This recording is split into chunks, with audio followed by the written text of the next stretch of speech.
काय सांगाल एक बिझनेस फेक कॉल सेंटर आपण बस केलेलं आहे, काय हा विषय सर? श्रीनगर पोलीस स्टेशनच्या हद्दीमध्ये जॉईंट सिटी श्री दत्ता कराडे सरांच्या इन्फॉर्मेशनवरून आम्ही ही कारवाई केलेली आहे। त्यामध्ये असं एक माहिती प्राप्त झाली होती की किसननगर रोड नंबर 16 या ठिकाणी बिझनेस पार्क आहे, त्या ठिकाणी कॉल सेंटर कार्यरत होता। त्या अनुषंगाने परवाच्या दिवशी श्रीनगर पोलीस स्टेशन तसेच झोन 5मधील सर्व कर्मचारी अधिकाऱ्यांनी त्या ठिकाणी धाड टाकली आणि तिथे आम्हाला जवळपास 3,25,000चा मुद्देमाल मिळाला, ज्यामध्ये laptop, hard disk, mobile phone, modems, रोख रक्कम इत्यादी वस्तू सगळ्या मिळालेल्या। यामध्ये आम्ही जेव्हा घटनास्थळाचं निरीक्षण केलं असता असं निदर्शनास आलेलं आहे की या ठिकाणावरून एक कॉल सेंटर सदृश इन्फ्रास्ट्रक्चर होतं आणि तिथून ते अमेरिकेतील नागरिकांना फोन करायचे। इथे असलेले जे त्या कॉल सेंटरमधले लोक होते ते तिथल्या लोकांना फोन करून अशा प्रकारची दहशत निर्माण करायची की त्यामध्ये तुम्ही टॅक्स चोरी केलेली आहे आणि तुम्हाला कायदेशीर कारवाई होऊ शकते। त्या दहशतीखाली, त्या दडपणाखाली ते तिथं मग त्याच्याऐवजी टॅक्स रिफंड, टॅक्सचं पेमेंट करणे किंवा लाचेची मागणी करणे अशा स्वरूपात त्यांच्याकडून गिफ्ट कार्ड विकत घेण्यासाठी ते भाग पाडायचे। अशा प्रकारे तिथल्या लोकांना इथून भारताच्या जमिनीवरून खोटे एक हे तयार करून तिथल्या लोकांना लुबाडलं होतं। हे अशी एकंदरीत माहिती मिळाली आहे। आम्ही तिथले जे काही साहित्य आहे, तिथले जे मेन जे कल्प्रिट्स आहेत त्या सर्वांना अटक केलेली आहे आणि CR number 125/22 Srinagar police station या ठिकाणी दाखल केलेला आहे।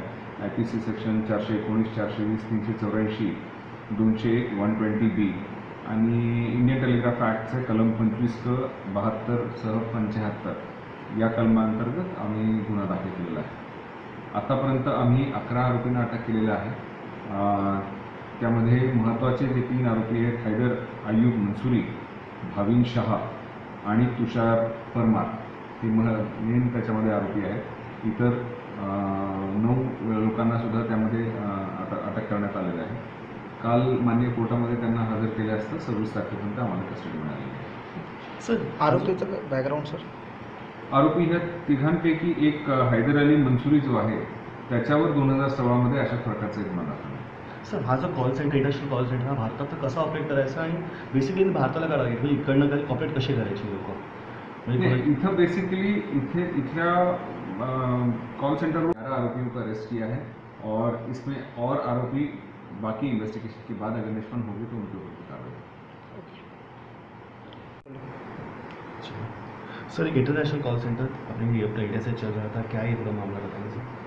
थाने joint CP joint commissioner of police Shri Dattatreya Karade sir उनको इन्फॉर्मेशन मिली थी कि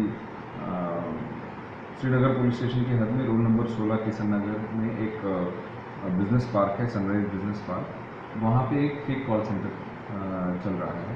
उसी हिसाब से हमने फिर उस जगह पे हमने रेड की और हमें जो वहाँ की जो सिचुएशन है उसमें ये पता चला कि यहाँ से एक कॉल सेंटर के तौर पे एक इंफ्रास्ट्रक्चर था, जिसमें जहाँ से वहाँ जो बैठे हुए जो लोग थे वो US में कॉल करते थे और वहाँ पे वहाँ के लोगों को खुद को सिक्योरिटी एजेंसीज़ के या रेवेन्यू डिपार्टमेंट के ऑफिसर्स हैं ये बताते हुए उनको इस तरह से डराते थे कि उनके तरफ से कुछ टैक्स की चोरी की गई है या टैक्स छुपाने की कोशिश की गई है और इसकी वजह से उनके ऊपर बड़ा कोई जुर्माना लगने वाला है और उससे अगर बचना होगा तो उन्हें कोई इस तरह के फाइनेंशियल ट्रांजैक्शन करनी पड़ेगी जिससे वो गिफ्ट कार्ड खरीदने की प्रक्रिया कंप्लीट करते हैं।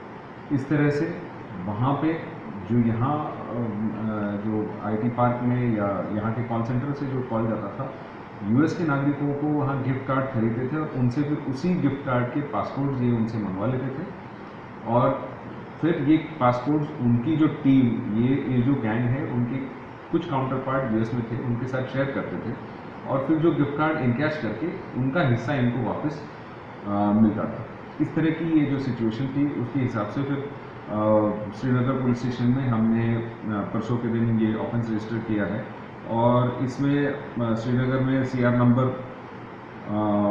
125/22 इसके तहत आईपीसी सेक्शन 419, 420, 384, 201, 120B आईपीसी और इंडियन टेलीग्राफ एक्ट के 25C, 72, 75 के तहत ऑफेंस रजिस्टर किया गया है। कल इनको कोर्ट में हाजिर किया गया था और कोर्ट ने हमको इन आरोपियों को कुल मिला के 11 आरोपियां हैं, उनमें उन सबको 26 तारीख तक की रिमांड दी है।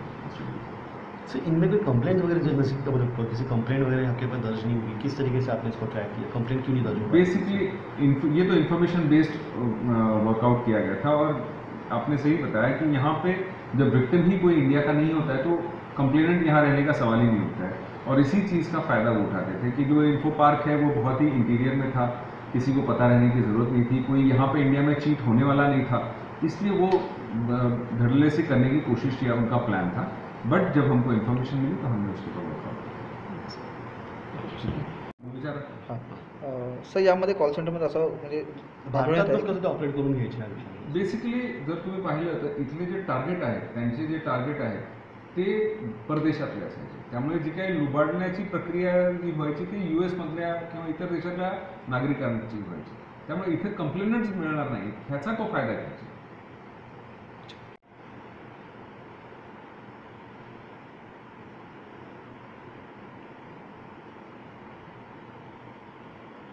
वगैरे